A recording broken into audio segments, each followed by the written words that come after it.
I'm just going to let Greg have a little captain's choice thing here. As far as his settings, he's gravitating towards the P90 by itself, just the neck position, so I'm just going to let him just do whatever comes natural.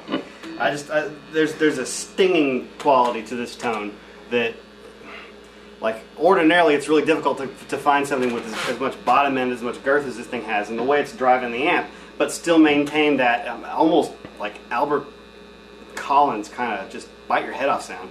And at the same time,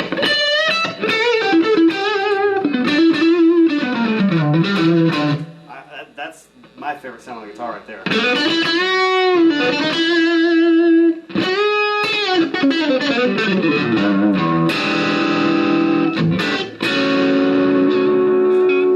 With a little volume knob manipulation.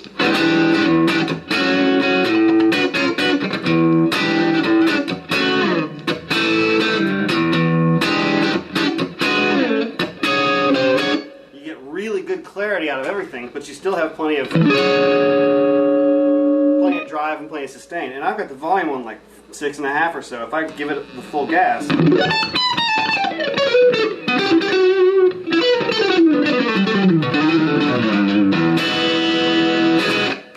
it does that.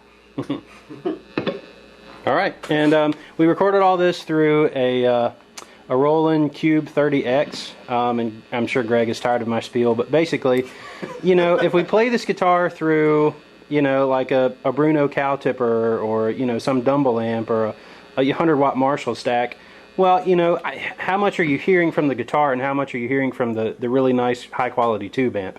So for all of you working man, weekend warrior guitarists who can't afford Marshall stacks and Dumbles, which I certainly can't, you know, you probably have a solid state amp. And even if you have a bunch of tube amps, you probably have a warm-up practice amp that's solid state. So this is just to give you an indicator of the potential of the guitar. Of course, with a Sony Handycam and a tiny microphone, playing through a compressed YouTube video, and probably not the best computer speakers, this is not really going to give you an accurate representation of the tone of guitar, but we want to show you basically the output and the versatility. And so, you know, here you go through a solid state. If you like the way it sounds, that's fine. If not, that's fine too. But if you hear something that sounds like it's got potential, when you play it through your tube amp, or even your just bigger, nicer, higher quality solid state, you know, modeling amp, then it's going to sound that much better in person. So before you rake me over the coals in the comments about why am I playing this through a solid state amp, that's why. Not everybody has a tube amp, you know, and so if a high school kid wants to buy this and play it through his Line 6 Spider combo,